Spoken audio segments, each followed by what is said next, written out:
बहुत बहुत सुंदर है। गुरुजी की प्यारी और पुरानी संगत का सत्संग है। संगत जी, आंटी का सत्संग वाकई बहुत सुंदर है। बिना किसी के माध्यम से गुरुजी महाराज ने स्वयं खुद आंटी को अपने से जोड़ा, अपने दरबार में अपने आप बुलाया। संगत जी, आंटी ने अपने बहुत प्यारे सत्संग शेयर किए हैं, बहुत प्यारा अनुभव शेयर किया है। और आप देखिएगा संगत जी सत्संग में कि कैसे गुरुजी महाराज ने आंटी का कल्याण किया, उनके बच्चों का कल्याण किया, और जो गुरुजी महाराज ने आंटी की लाइफ के लिए कहा वो सब कुछ सही होता गया। गुरुजी महाराज ने आंटी को नया जीवन भी दिया। संगत जी, सत्संग बहुत बहुत सुंदर है। आप सभी से रिक्वेस्ट करती हूँ, सत्संग अंत तक सुने, पूरा सुने, पूरे भक्ति भाव के साथ सुने और सत्संग को बिल्कुल भी अधूरा ना छोड़े। मुझे पूरा यकीन है संगत जी कि आज के सत्संग के माध्यम से गुरुजी आप सभी को बहुत बहुत ब्लेस करेंगे। आपके सवालों के जवाब आपको प्राप्त होंगे। संगत जी, अगर आप भी अपना सत्संग शेयर करना चाहते हैं तो सुंदर लिखावट में हिंदी में ईमेल आईडी और व्हाट्सएप पर शेयर कर सकते हैं, और अगर आप चाहें तो ईमेल आईडी और व्हाट्सएप पे टाइप भी कर सकते हैं। तो चलिए संगत जी, सत्संग शुरू करते हैं। संगत जी, आज हम जिनका सत्संग सुनने जा रहे हैं वो गुरुजी की प्यारी और पुरानी संगत अंजू अरोरा आंटी का सत्संग है। जय गुरुजी संगत जी।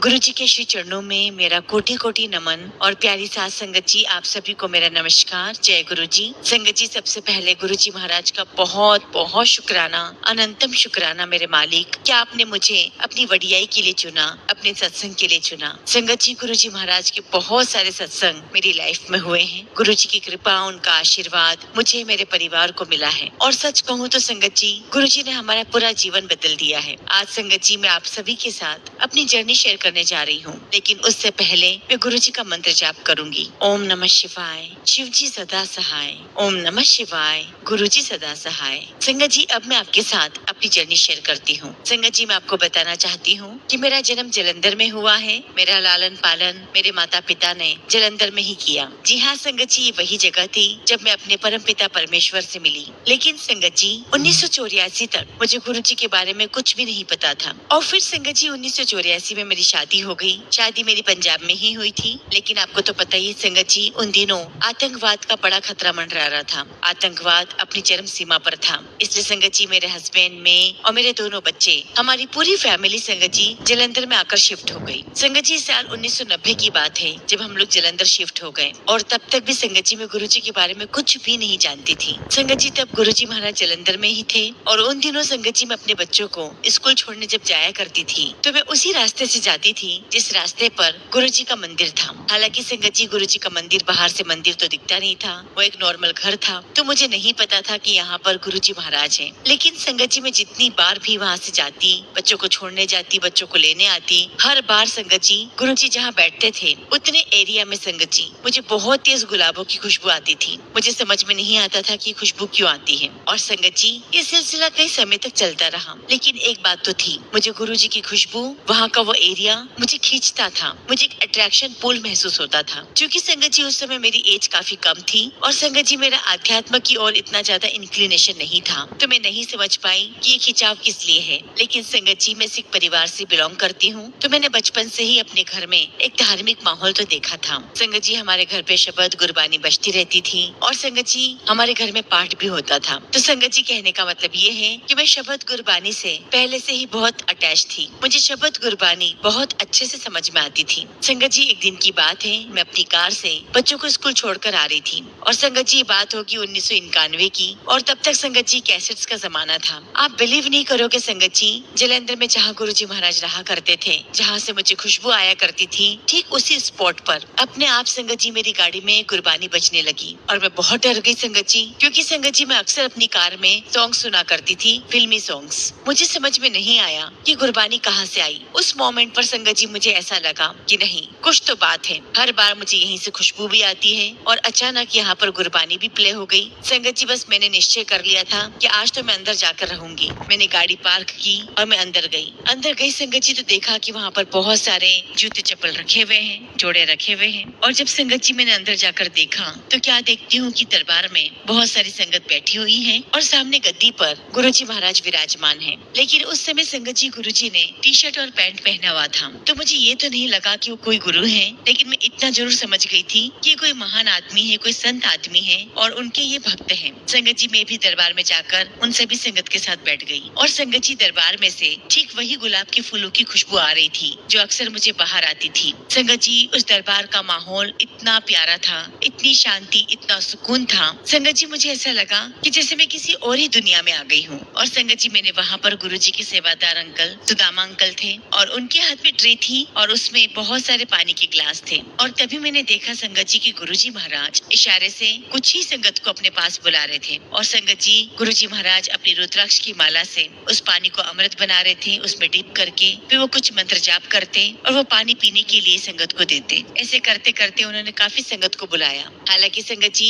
उस समय मुझे गुरुजी महाराज ने वो अमृत नहीं दिया, जैसी गुरुजी की मर्जी। उसके बाद जब सभी संगत जाने लगी तो मैं भी बाहर निकल गई। और संगत जी, कार में बैठकर मुझे यही ख्याल आया कि चलो आज तो इस रात से पर्दा उठ गया कि खुशबू कहाँ से आती है। मुझे ये तो समझ में आ गया था कि जो व्यक्ति गद्दी पर विराजमान है वो कोई साधारण पुरुष नहीं है, कोई महान संत है। क्योंकि संगत जी, मुझे उनकी एनर्जी फील हो रही थी। लेकिन चूंकि मैं सिख फैमिली को बिलोंग करती हूँ तो संगत जी, हमारे लिए गुरु ग्रंथ साहिब से बढ़कर कोई नहीं था। और उस समय संगत जी, मुझे ये समझ में आ चुका था कि ये कोई खास जगह तो है, लेकिन ये जगह मेरे लिए नहीं बनी है और आज के बाद मैं यहाँ पर नहीं आऊंगी। अब संगत जी, मैं अपने घर आ गई और घर आकर संगत जी अपने घर के कामों में लग गई। लेकिन आप बिलीव नहीं करोगे संगत जी, मुझे बार बार अंदर से ऐसा महसूस हो रहा था जैसे मुझे कोई खींच रहा हो। मुझे बार बार उसी स्थान पर जाने का मन कर रहा था। लेकिन तब तक संगत जी, मुझे इस बात की समझ नहीं थी कि ये गुरुजी महाराज का अट्रैक्शन है, वो मुझे खींच रहे हैं। परमपिता परमेश्वर मुझे अपने स्थान पर बुला रहे हैं और मुझे इसका कोई लॉजिक भी समझ में नहीं आ रहा था कि मुझे ऐसा अट्रैक्शन क्यों फील हो रहा है। और संगत जी, मैं बार बार लगातार अपनी फीलिंग को अवॉइड कर रही थी। लेकिन संगत जी, गुरुजी महाराज का खिंचाव इतना जबरदस्त था कि मैं अपने आप को रेजिस्ट नहीं कर पाई, मैं अपने आप को नहीं रोक पा रही थी। और इसीलिए संगत जी, शाम के 5 साढ़े 5 बजे मैं तैयार हुई और वापस गुरुजी महाराज के मंदिर की तरफ चल पड़ी। और जब संगत जी, मैं गुरुजी महाराज के दरबार पहुंची तो वहाँ पर लगभग 50 से 60 संगत बैठी हुई थी और गुरुजी महाराज अपनी गद्दी पे विराजमान थे। और तब तक संगत जी, उन्होंने चोला पहना हुआ था।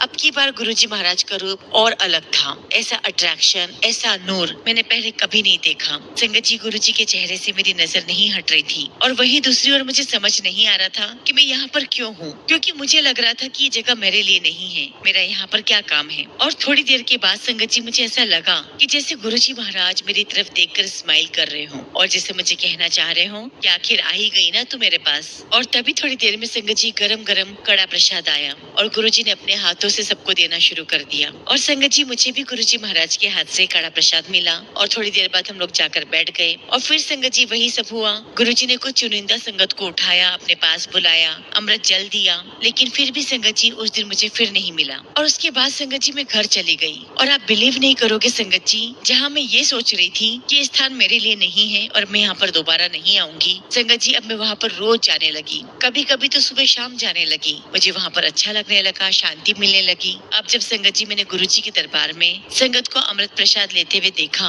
तो फिर संगत जी, मेरे अंदर भी एक जिद आ गई कि आखिर क्या बात है इस अमृत प्रसाद में और गुरुजी महाराज मुझे क्यों नहीं दे रहे हैं। और संगत जी, मैंने मन ही मन ठान लिया था कि अब तो मैं ये अमृत प्रसाद पी कर ही रहूंगी और जब तक पी नहीं लेती मैं तब तक यहाँ पर आना बंद नहीं करूंगी। और बस संगत जी, मैं गुरुजी के दरबार जाने लगी। और संगत जी, मेरे अंदर ये बात भी आ गई थी कि आखिर कौन है गुरुजी महाराज, और मैं उनके बारे में बहुत कुछ जानना चाहती थी। लेकिन संगत जी, उस समय ऐसा माहौल नहीं होता था कि संगत आपस में बात भी कर ले। हमें नहीं पता होता था कि कौन कहाँ से आया है। फिर संगत जी, 10-12 दिन बीत गए होंगे और तब संगत जी, गुरुजी महाराज की मुझ पर कृपा हुई। जब संगत जी, मैं गुरुजी महाराज के दरबार में बैठी हुई थी और जब शब्द कुर्बानी खत्म हो गई तो गुरुजी महाराज की तरफ मेरी नजर गई। गुरुजी महाराज मेरी तरफ देखकर मुस्कुरा रहे थे। उन्होंने मुझे अपने हाथ के इशारे से अपने पास बुलाया। संगत जी, जैसे ही गुरुजी ने इशारा किया, संगत जी, आप बिलीव नहीं करोगे, मेरा दिल जोर जोर से धड़कने लगा। अब देखिए संगत जी, जिस पल के इंतजार में मैं कब से आ रही थी, जब वो पल आया तो मेरा दिल मेरे आपे में नहीं था। ऐसा लग रहा था कि मेरा दिल मेरे सीने से निकलकर बाहर आ जाएगा। मुझे डर भी लग रहा था और साथ ही साथ संगत जी, मुझे बहुत एक्साइटमेंट भी था। और जब मैं गुरुजी महाराज के पास गई तो गुरुजी महाराज ने मुझे अपने पास बिठा लिया और कहा कि ऐथे ही बैठ जाओ। संगत जी, मैं गुरुजी के पास बैठ गई। संगत जी, गुरुजी के हाथ में जल प्रसाद का ग्लास था, लेकिन गुरुजी महाराज मेरी तरफ देख रहे थे और मुझे देखते देखते गुरुजी बात करने लगे। संगत जी, गुरुजी ने मुझे कहा, तो गुरु नु टेस्ट करने आई है और तू रोज यही सोचती है ना कि कैसा बाबा यहाँ पर आकर बैठा हुआ है और ये क्या लोगों को लूट रहा है, कितने पैसे बना रहा है यहाँ पर बैठकर, तो तू यहाँ पर मेरा टेस्ट करने आई है। तेरा टेस्ट पूरा होया कि नहीं हल्ले। और जब संगत जी, गुरुजी महाराज मुझे ये सब कह रहे थे, मैं सरप्राइज से गुरुजी महाराज को देख रही थी। मेरे मुंह से एक शब्द तक नहीं निकला। मुझे समझ में नहीं आ रहा था कि मैं क्या करूं। मैं क्या बोलूं गुरुजी को। और तब गुरुजी महाराज ने मुझे दोबारा मुझसे कहा कि मैं तो तुझे कब से बुला रहा था अपने दरबार में, और तू अब जाकर आई है, और जब आ चुकी है तब भी तू कुछ समझ नहीं पा रही है। फिर थोड़ी देर में संगत जी गुरुजी महाराज मुझे कहते हैं, चल ठीक है, ये ले पी। और संगत जी गुरुजी महाराज ने मुझे जल प्रसाद दे दिया, और मुझे गुरुजी ने कहा कि अमृत प्रसाद है, इसे मेरे सामने बैठकर पी। और संगत जी जिस जल प्रसाद को पीने के लिए, जिस अमृत प्रसाद को पीने के लिए मैं कब से बेचैन थी, आज वो मेरे हाथ में था। और जब संगत जी मैंने एक एक सीप उस अमृत प्रसाद की ली, संगत जी उस अमृत प्रसाद का स्वाद इतना अलग था, इतना डिवाइन था कि मैं शायद उसे शब्दों में नहीं बता पाऊँ। मुझे वाकई में ऐसा लगा कि ये कोई डिवाइन प्रसाद है। और फिर संगत जी उसके बाद मैंने पीछे मुड़कर कभी नहीं देखा। और बस संगत जी उसके बाद तो गुरुजी महाराज के दरबार में जाने की मेरी भूख, मेरी प्यास बढ़ती ही जा रही थी। हर दिन संगत जी ऐसा लगता था कि बस मैं फटाफट सारे काम निपटाऊं और गुरुजी के दरबार पहुंच जाऊं। और संगत जी दरबार पहुंचकर हमें किसी से बात नहीं करनी थी, न हमें ये देखना होता था कि कौन क्या पहनकर आया है, क्योंकि संगत जी उन दिनों गुरुजी का दरबार बहुत सिंपल होता था। कोई ज्यादा डेकोरेशन नहीं होते थे, सभी संगत बिल्कुल सिंपल से आते थे, व्यवस्थित आते थे, और हम लोग सब दरबार में जाकर चुपचाप बैठकर गुरबानी सुनते और सिर्फ गुरुजी महाराज को निहारते रहते। और तब तक भी संगत जी हमें नहीं पता था कि गुरुजी महाराज साक्षात परमेश्वर है, भगवान है, रब है। क्योंकि संगत जी हर बार आपने सुना ही होगा कि गुरुजी महाराज ने हम सभी की आंखों पर पर्दा डाला हुआ था। और यदि संगत जी हम सभी संगत को पता चल जाता कि गुरुजी महाराज भगवान है, साक्षात रब है, तो संगत जी मैं यकीन के साथ कह सकती हूँ कि हम वही गुरुजी महाराज के दरबार में अपना तंबू गाड़ कर बैठ जाते। हम जाते ही नहीं, हम गुरुजी को छोड़ते ही नहीं। और संगत जी समय के साथ साथ गुरुजी महाराज के साथ बहुत ज्यादा हमारा कनेक्शन होता चला गया। अब तो बस गुरुजी महाराज से बहुत प्यार हो चुका था, हमें उनके सिवा और कोई दिखाई ही नहीं देता था। और अब तो गुरुजी महाराज थोड़ी थोड़ी बातें भी करने लगे थे। और जैसा कि संगत जी आपने और भी संगत के सत्संग में सुना होगा, गुरुजी महाराज ने मुझे भी अपने चरणों की सेवा दी, अपने हाथ को दबाने की सेवा दी। और सच बताओ संगत जी, गुरुजी महाराज की स्किन इतनी सॉफ्ट कि हमें डर लगता था कि कहीं चरण दबाते हुए या हाथ दबाते हुए हमारे हाथों का प्रेशर ज्यादा न हो जाए। ऐसा न हो कि हमारे हाथों के प्रेशर से गुरुजी के हाथों पर या पैरों पर निशान पड़ जाए। उनकी स्किन इतनी सॉफ्ट होती थी, ऐसा लगता था कि जैसे बस हाथ से फिसल रही हो।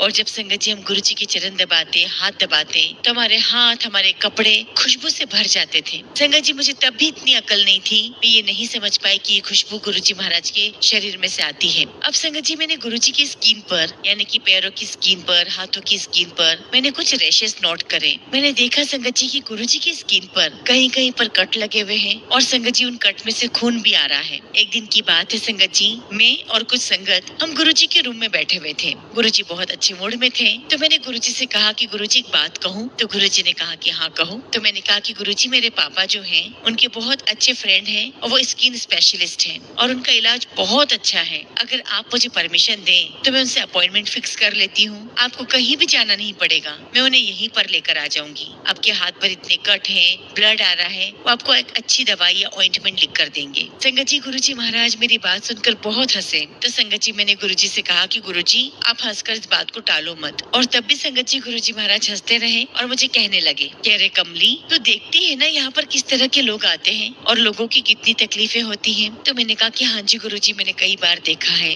यहाँ पे लोग बड़ी तकलीफ में आते हैं। मैंने यहाँ पर कितने ही लोगों को गंभीर बीमारी से ग्रसित देखा है, लेकिन आपने अपने जल प्रसाद, लंगर प्रसाद, कड़ा प्रसाद से उन्हें ठीक किया है। लोग यहाँ से ठीक होकर गए हैं। मैंने ये सब कुछ देखा है गुरुजी। तो गुरुजी महाराज मुझे कहते हैं, तो फिर मुझे बता, लोगों की इन सारी तकलीफों को कौन अपने ऊपर लेगा, कौन उनको परेशानी से बाहर निकालेगा? मैं ही तो करूंगा ना। संगत जी गुरुजी महाराज मुझे ये बता रहे थे कि तुम मेरे शरीर पर जो निशान देख रही हो, जो खून आता हुआ देख रही हो, वो लोगों की तकलीफ मैंने जो ली है उसका असर है। संगत जी मुझे फिर भी ये बात इतनी समझ में नहीं आई, क्योंकि संगत जी हम तो इंसान ठहरे और हमारे सामने गुरुजी महाराज इंसानी रूप में है। हालांकि संगत जी मुझे इस बात का बहुत दुख हो रहा था कि गुरुजी महाराज हमारी तकलीफें अपने ऊपर लेकर हमें हील करके, हमें ठीक करके घर भेजते हैं। लेकिन संगत जी गुरुजी महाराज ने मुझे बहुत बहुत प्यार दिया, और जब भी संगत जी मैं गुरुजी के पास जाती, अक्सर गुरुजी महाराज संगत के जाने के बाद मुझे और कुछ संगत संगत को रोक लिया करते थे और उन दिनों संगत जी अलग अलग संगत के घर से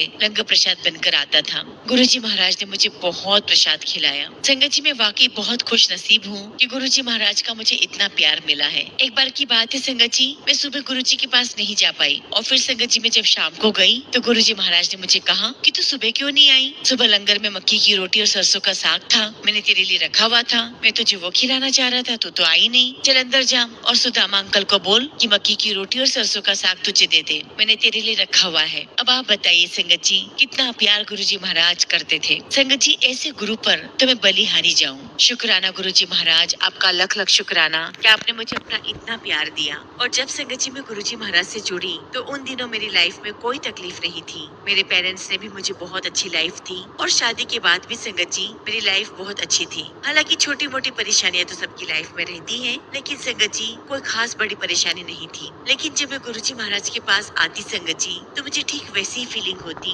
जैसे एक लड़की ससुराल से अपने मायके में अपने माता पिता के घर आती है और सभी उसको बड़ा ख्याल रखते हैं, सभी उसको हथेली में रखते हैं। मुझे ठीक गुरुजी महाराज वैसा ही रखते थे। मुझे ऐसा लगता था कि जैसे मैं अपने पिता के घर आई हूँ। संगत जी गुरुजी महाराज मेरे लिए सब कुछ है और उन दिनों संगत जी मैं गुरुजी के पास कोई अपनी डिजायर लेकर नहीं जाती थी, क्योंकि संगत जी मेरी लाइफ बिल्कुल अच्छी थी, नॉर्मल थी। लेकिन संगत जी जो चीज मुझे गुरुजी के दरबार में खींच कर ले जाती थी वो था गुरुजी का प्यार। संगत जी गुरुजी महाराज ने बहुत बहुत प्यार दिया। संगत जी मैं आपको एक छोटा सा सत्संग सुनाती हूँ। संगत जी उन दिनों मैं अपना एक बुटीक चलाया करती थी। संगत जी अच्छा खासा बुटीक था मेरा, डिजाइनर कपड़े बनाती थी, मेरे बहुत सारे कारीगर भी थे। लेकिन जब मैं गुरुजी महाराज को दरबार में देखती, इतने सुंदर सुंदर चोले पहनकर बैठते थे गुरुजी, तो संगत जी गुरुजी के सुंदर सुंदर चोले देखकर मेरे मन में यही विचार आता था कि आखिर इन्हें बनाता कौन है। और काश गुरुजी महाराज मुझे एक ही सही, मुझे एक बार अपना चोला बनाने की इजाजत देते। मैं इतने सुंदर चोले बनाऊंगी, इतने सुंदर कलर उसमें यूज करूंगी।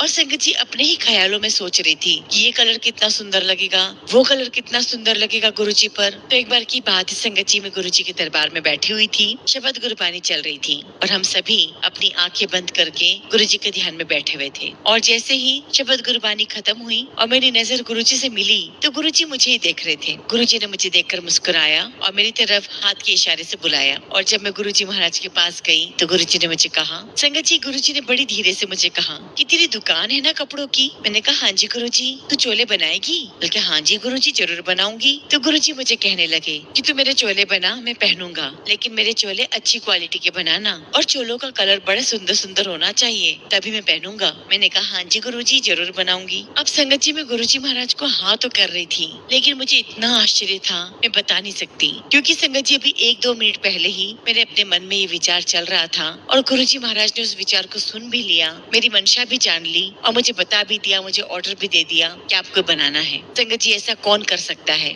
सिवाय उस रब के, परमेश्वर के अलावा कोई नहीं कर सकता। और जब संगत जी गुरुजी महाराज ने मुझे चोले बनाने की आज्ञा दी तो मैं बहुत बहुत खुश थी। मेरा तो मन कर रहा था कि मैं उसी वक्त दरबार में उठकर नाचने लगूं, कूदने लगूं। संगत जी मैंने फटाफट लंगर किया, गुरुजी से आज्ञा ली और उसी वक्त संगत जी मैं बाजार गई और गुरुजी के लिए क्या चोले बनाना है, कैसे बनाना है, तो सारी शॉपिंग करने लगी। संगत जी मैंने फटाफट सारे इंस्ट्रक्शन अपने कारीगर को दिए और वो सभी लोग गुरुजी के चोले बनाने में व्यस्त हो गए। गुरुजी के चोले के लिए मैंने बहुत सुंदर कलर के कपड़े लिए, सिल्क के कपड़े लिए, एम्ब्रॉयडरी का काम शुरू हो गया उसके ऊपर और जो जो कारीगरी मैं उस पे कर सकती थी मैंने की। और लगभग संगत जी 1 मंथ के बाद सारे चोलों की ड्राई क्लीन करवा कर मैं गुरुजी महाराज के पास लेकर गई और संगत जी सारे चोले मैंने गुरुजी के रूम में रखवा दिए। शबद गुरबानी शुरू हुई, मैं संगत में बैठ गई और जब गुरुजी शबद गुरबानी के बाद अपने कमरे में गए तो उनकी नजर पड़ी होगी चोलों पर। संगत जी आप बिलीव नहीं करोगे, सारी संगत के सामने गुरुजी महाराज ने एक एक चोला खोल खोल कर दिखाया। ए देखो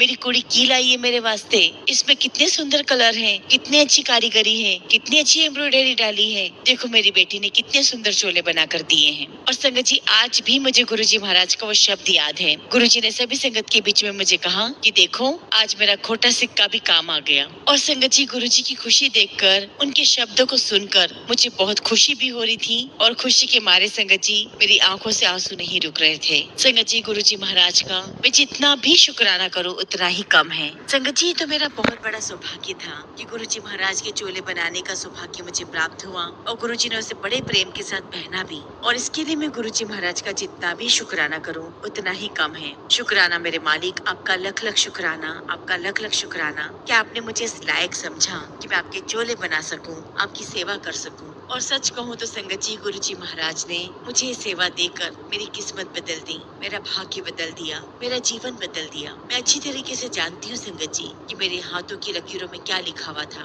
लेकिन संगत जी, गुरुजी महाराज ने मेरे भाग्य का लिखा हुआ भी बदल दिया। और संगत जी, ये सब करते करते 1995 का समय आ गया। अब मेरी लाइफ में कुछ नया मोड़ आने लगा था। संगत जी, मेरा जीवन किसी और दिशा में जाने लगा। संगत जी, वो समय था जब मेरे हस्बैंड और मेरे बीच में कुछ ठीक नहीं चल रहा था, और शायद संगत जी वो मन बना चुके थे मुझसे अलग रहने के लिए। और आज भी संगत जी मुझे वो दिन याद है। 25 मई 1995 का दिन था, मेरे बेटे का बर्थडे था। संगत जी, उस दिन मेरा मन बहुत भारी था, क्योंकि मेरी लाइफ में जो उथल पुथल मची हुई थी, मुझे समझ नहीं आ रहा था कि मैं क्या करूं। उस दिन जब संगत जी मैं गुरुजी के दरबार में गई, तो उस दिन दरबार में मैं बहुत पीछे बैठी और अपने आप को मैंने पिलर के पीछे छुपा लिया। और संगत जी मैं बहुत रोए जा रही थी, और मैं नहीं चाहती थी कि गुरुजी महाराज की नजर मुझ पर पड़े। और संगत जी, मुझे पता ही नहीं चला कि गुरुजी महाराज कब उठकर मेरे पास आ गए। संगत जी, मैं उस वक्त लगातार रोए जा रही थी, और गुरुजी महाराज आए। उन्होंने अपना हाथ मेरे शोल्डर पे रखा और मुझे कहा कि मेरे पीछे आओ। संगत जी, मैं गुरुजी के पीछे पीछे चली गई,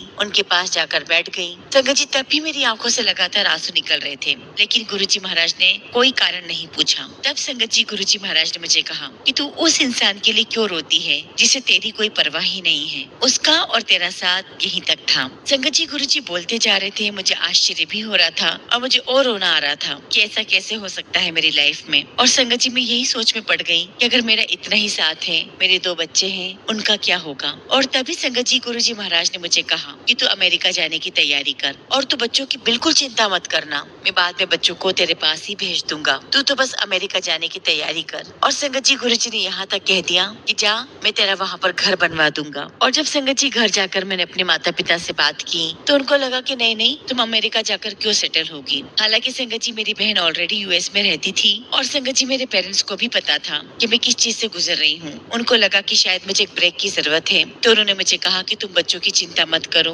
अभी हम बच्चों को हॉस्टल में डाल देते हैं, तुम महीने 2 महीने के लिए अपनी बहन के पास हो आओ। और संगत जी, बात यहाँ पर खत्म हो गई, और मुझे लगा कि ये कोई बहुत बड़ी बात नहीं है, बात आई गई हो गई। लेकिन संगत जी, गुरुजी महाराज तो गुरुजी महाराज है, उनके मुंह से जो भी निकलता है वो पत्थर की लकीर होता है। और जब तक वो काम पूरा ना हो जाए, गुरुजी महाराज अपनी संगत को बार बार बोलते थे। मैं जितनी बार दरबार में जाती, उतनी ही बार गुरुजी महाराज मुझसे पूछते, हाँ फिर क्या हुआ, वीजा लगा कि नहीं लगा, तो हाले दिल्ली नहीं गई, वीजा लेकर नहीं आई। और एक दिन संगत जी, मैंने गुरुजी से कह ही दिया कि गुरुजी आप ऐसा मत बोलो, मुझसे नहीं हो पाएगा, मैं अपने बच्चों को छोड़कर कैसे जाऊंगी। तो गुरुजी ने मुझे कहा कि तुझे तो अमेरिका जाना ही पड़ेगा। मैंने बोल दिया मतलब बोल दिया। फिर संगत जी, एक दिन मैंने गुरुजी से आकर कहा कि गुरुजी, वीजा मिलने में बहुत तकलीफ आ रही है, वीजा नहीं मिल रहा है। संगत जी, उस दिन गुरुजी महाराज अपने कमरे में गए, अपनी अलमारी में से एक चोला निकाला और अपनी पंजाबी जूती भी निकाली और मुझे दी, और कहा कि जब भी तू एम्बेसी जाएगी वीजा लेने के लिए, मेरा चोला और मेरी जूतियाँ अपने पर्स में रखना,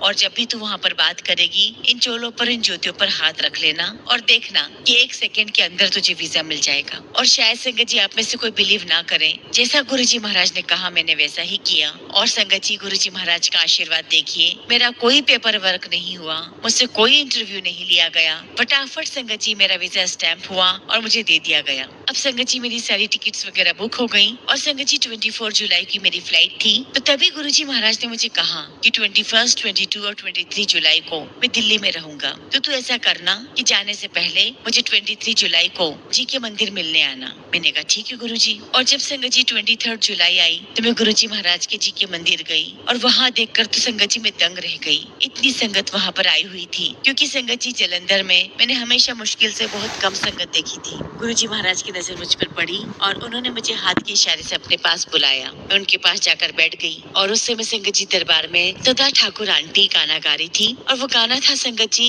लग जा गले कि फिर ये हंसी रात हो ना हो। संगत जी, गुरुजी महाराज उठे, मैं भी उठी, गुरुजी महाराज से आज्ञा ली। गुरुजी महाराज ने मुझे गले लगाया, और संगत जी मैं बहुत फुट फुट कर रोई, और मुझे कहा कि जा, हुन तेनु मेरी लोड नहीं, तो पीछे मुड़ के ना देखी, बस तू हुन जा। संगत जी मैं बहुत बहुत रोई, बहुत रोई। और जब मुझे रोते रोता हुआ देखा तो गुरुजी ने कहा, तेरा कल्याण कीता ना, जा तू हुन गला ना कर। और संगत जी मैं और रोने लगी। मैंने गुरुजी महाराज से कहा कि गुरुजी महाराज, आप जानते हो कि मैं आपके बिना नहीं रह सकती, तो आप मुझे ऐसा कैसे कह रहे हो कि पीछे मुड़कर ना देखी। लेकिन संगत जी गुरुजी महाराज मुझे बस यही कहते रहे कि जा, अब तू जा, बस तेरा कल्याण कीता, तेरे पीछे देखने की कोई लोड़ नहीं। संगत जी मैंने गुरुजी महाराज को मत्था टेका, उनसे आज्ञा ली और संगत जी अगले दिन 24 तारीख की मेरी फ्लाइट थी। और उस वक्त संगत जी मेरा यही मन था कि मैं थोड़े दिन वहाँ रहूंगी और फिर थोड़े दिन के बाद तो मुझे वापस लौट कर आना है। मैं गुरुजी महाराज से आकर जरूर मिलूंगी। लेकिन संगत जी इसे मेरा दुर्भाग्य कह लीजिए या ऐसे ये समझ लीजिए कि शायद गुरुजी महाराज के साथ उनके फिजिकल फॉर्म में मेरा इतना ही मिलना लिखा था।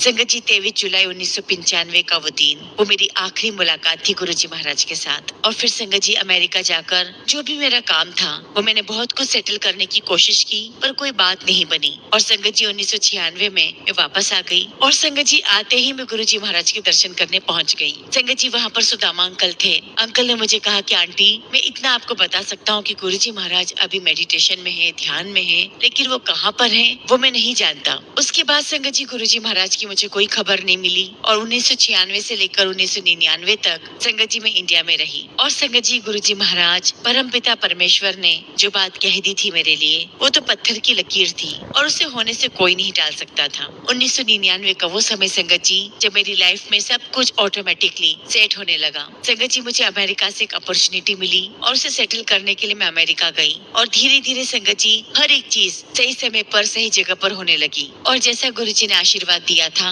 मेरा वहाँ पर काम जम चुका था। संगत जी गुरुजी महाराज के आशीर्वाद से मुझे ग्रीन कार्ड भी मिल चुका था और जैसा गुरुजी ने कहा था कि मेरे बच्चे मेरे पास आ जाएंगे, संगत जी मेरे बच्चे भी मेरे पास आ गए। और संगत जी गुरुजी के आशीर्वाद से मेरी लाइफ सेटल हो गई, स्मूथ हो गई। और संगत जी धीरे धीरे गुरुजी महाराज ने मुझे मेरे काम में इतना रमा दिया कि संगत जी मैं वहीं अमेरिका में अपनी लाइफ में बिजी हो गई। और संगत जी मुझे अब जाकर समझ में आता है कि क्यों गुरुजी महाराज ने मुझे ऐसा कहा था कि तुम जाओ अमेरिका में रहो, मेरी चिंता करने की आवश्यकता नहीं है, मुझसे कुछ पूछने की आवश्यकता नहीं है। क्योंकि संगत जी गुरुजी महाराज चाहते थे कि मैं डिपेंडेंट नहीं बनूं, मैं हर बात में ये ना बोलूं कि गुरुजी करेंगे गुरुजी करेंगे। संगत जी गुरुजी महाराज ने मुझे लायक बनाने के लिए भेजा था, जो कि संगत जी में बन चुकी थी। और संगत जी गुरुजी महाराज ने मुझे यहाँ अमेरिका में इतना बिजी कर दिया कि इधर संगत जी मैं अपने काम में आगे बढ़ती रही और वहाँ संगत जी मेरे गुरुजी महाराज मुझसे छूटते चले गए। और संगत जी गुरुजी महाराज के आशीर्वाद से ही मेरी लाइफ में मुझे बहुत प्यार करने वाला एक ऐसा इंसान आया जो आज संगत जी मेरे हस्बैंड है। वो संगत जी उन्होंने मुझे, मेरे बच्चों को, दोनों को गले लगाया और हमें एक्सेप्ट कर लिया। संगत जी मेरे हस्बैंड बहुत अच्छे इंसान हैं, बहुत प्यार देने वाले इंसान हैं। और संगत जी मैं तो यही मानती हूँ कि ये बंदा गुरुजी महाराज के द्वारा भेजा गया है, क्योंकि सब कुछ गुरुजी महाराज ने मेरा प्लान कर दिया था। और जैसे संगत जी गुरुजी महाराज ने कहा था कि तेरा घर होगा अमेरिका में, संगत जी उन्हीं के आशीर्वाद से हमने एक प्लॉट लिया और उसका जो नंबर था संगत जी उसका टोटल 7 था। और जैसा गुरुजी महाराज ने आशीर्वाद दिया था, आज संगत जी हमारा बहुत सुंदर घर है। संगत जी गुरुजी महाराज ने तो मुझे बहुत पहले ही आशीर्वाद दे दिया था। गुरुजी ने तो संगत जी मेरे पूरे जीवन की योजना बना दी थी कि कब क्या होगा। आज जो कुछ भी है संगत जी सब कुछ गुरुजी महाराज का दिया हुआ है। और संगत जी आप बिलीव नहीं करोगे, मैं तरक्की पे तरक्की करती जा रही थी, बहुत सक्सेस मुझे मिलती रही। संगत जी मेरी लाइफ में किसी भी बात की कमी नहीं थी और मैं बार बार बस यही बात बोलती कि सब कुछ ईश्वर का दिया हुआ है। लेकिन मैं ये बात भूल चुकी थी कि वो ईश्वर कौन थे। वो गुरुजी महाराज थे जिन्हें संगत जी शायद मैं भूल गई थी। और उसके काफी समय के बाद संगत जी मुझे मेरी फ्रेंड के व्हाट्सएप स्टेटस पे गुरुजी महाराज का फोटो नजर आया। संगत जी मैंने उससे कांटेक्ट किया, ये तो गुरुजी महाराज हैं। संगत जी उसने मुझे बताया कि हाँ मैं गुरुजी महाराज को मानती हूँ। और तब तक संगत जी गुरुजी महाराज अपना चोला छोड़ चुके थे। मैं आपको बता नहीं सकती संगत जी, मुझे हर वो चीज रिकॉल हो गई जो गुरुजी महाराज ने मुझे आशीर्वाद दिया था। और मुझे अपने आप में इतना रिग्रेट, इतना अफसोस हुआ कि मैं कैसे भूल सकती थी गुरुजी महाराज को। और फिर संगत जी मुझे हर एक बात याद आ गई, मुझे समझ में आने लगा कि सब कुछ गुरुजी महाराज ने ही ब्लेस किया था। और फिर संगत जी मैंने अपनी फ्रेंड से गुरुजी महाराज का स्वरूप मांगा और संगत जी उसने मेरे पास गुरुजी महाराज का स्वरूप भिजवाया। अब संगत जी इतने सालों के बाद गुरुजी महाराज मेरे घर पर आ चुके थे। अब संगत जी अगले दिन मुझे मेरे काम पर जाना था। संगत जी मैं एक्साइटेड बहुत थी क्योंकि गुरुजी महाराज मेरी लाइफ में दोबारा आ गए हैं, तो मुझे बहुत खुशी थी कि बस अब सब कुछ अच्छा होने वाला है। और जब मैं अपने काम पर पहुंची तो मुझे लोगों ने नोटिस किया और कहा कि तुम ठीक तो हो। मैंने कहा हाँ मैं बिल्कुल ठीक हूँ। तो लोग कहने लगे कि नहीं तुम बिल्कुल ठीक नहीं दिख रही हो। और संगत जी वाकई में थोड़ी देर के बाद मुझे बहुत एंग्जाइटी, बहुत घबराहट होने लगी, मेरे जोश खिंचाने लगे। और तभी संगत जी मेरे हस्बैंड को बुला लिया गया और मेरे हस्बैंड मुझे एक पास के हॉस्पिटल लेकर गए और संगत जी डॉक्टर ने मेरे सिम्टम्स देखकर मुझे समझ लिया था कि मुझे क्या हो रहा है। और संगत जी कार्डियोलॉजिस्ट ने मेरे हस्बैंड से बात की और उन्हें बताया कि आपकी वाइफ को माइनर अटैक आया हुआ है और मंडे को हम इनका एंजियो करेंगे, तभी हमें पता चलेगा कि आखिर कंडीशन कैसी है। लेकिन संगत जी, जैसा कि मैंने कहा कि गुरुजी महाराज दोबारा मेरी लाइफ में आ चुके थे, तो मुझे पूरा कॉन्फिडेंस था कि मुझे कुछ भी नहीं होगा। और अगले दिन संगत जी सारी तैयारियां हो गई थी, मुझे एनजीओ के लिए लेकर जाया गया और संगत जी मुझे ऑपरेशन रूम में मुझे एनेस्थेसिया दिया गया और मैंने देखा कि मेरे राइट साइड पर सारे डॉक्टर्स खड़े हुए हैं। और संगत जी, तभी मुझे ऐसा महसूस हुआ कि मेरी लेफ्ट साइड की रिस्ट में किसी ने जोर से दबाया और मैं डॉक्टर से कह रही हूँ कि डॉक्टर, आप मेरा हाथ इतनी जोर से क्यों दबा रहे हो? तो डॉक्टर ने मुझे कहा कि हम लोग तो सब इस तरफ खड़े हैं, हम में से किसी ने भी हाथ नहीं दबाया। तो मुझे लगा कि शायद पता नहीं मैं बेहोशी में ऐसी बातें कर रही हूँ। और तभी संगत जी मेरे कानों में डॉक्टर्स की बात सुनाई दी। डॉक्टर्स आपस में बात कर रहे थे कि ये जो पेशेंट है ये तो बिल्कुल कॉन्शियस है, लगता है इसको एनेस्थेसिया का असर नहीं हुआ है। और वो डॉक्टर मुझसे बार बार पूछ रहे थे कि आप जाग रहे हो, आप जाग रहे हो? तो मैंने कहा कि यस डॉक्टर, मैं जाग रही हूँ और मुझे सब पता चल रहा है कि आप क्या बातें कर रहे हो। और तभी संगत जी उसी वक्त एक और जो डॉक्टर वहाँ खड़े थे, उन्होंने कहा कि guys please stop the procedure, मैंने कुछ वियर्ड सा देखा है। और संगत जी वो कहने लगा कि मुझे तो स्क्रीन के ऊपर इनकी सारी आर्टरीज परफेक्ट नजर आ रही है, इनके हार्ट में कोई प्रॉब्लम ही नहीं है। और उसकी बात सुनकर संगत जी मैं थोड़ी हंसी और मैंने डॉक्टर से कहा कि देखो डॉक्टर, मैं तो आपको कह ही रही थी कि मैं बिल्कुल ठीक हूँ। और संगत जी डॉक्टर भी मेरी बात सुनकर हंसने लगे और कहने लगे कि आप बिल्कुल ठीक कह रहे हो, बिल्कुल फाइन हो और कुछ घंटों में हम आपको डिस्चार्ज कर देंगे, आप अपने घर चले जाओगे। और इस प्रकार संगत जी गुरुजी महाराज ने मेरी जिंदगी में आकर मुझे फिर से एक नया जीवन दिया, मुझे नई लाइफ ब्लेस की, मुझे अपना आशीर्वाद दिया। मैं गुरुजी महाराज का जितना भी शुक्राना करूँ संगत जी उतना ही कम है। शुक्राना मेरे मालिक, आपका लख लख शुक्राना, आपका लख लख शुक्राना। संगत जी सत्संग तो बहुत सारे हैं, बहुत सारे, लेकिन फिलहाल संगत जी मैं अपने सत्संग को यही विराम देती हूँ और जब भी गुरुजी महाराज मुझे आज्ञा देंगे मैं अपना अगला शुक्राना सत्संग आप सबके साथ जरूर शेयर करूंगी। जय गुरुजी, शुक्राना गुरुजी। ओम नमः शिवाय, शिव जी सदा सहाय। ओम नमः शिवाय, गुरुजी सदा सहाय। संगत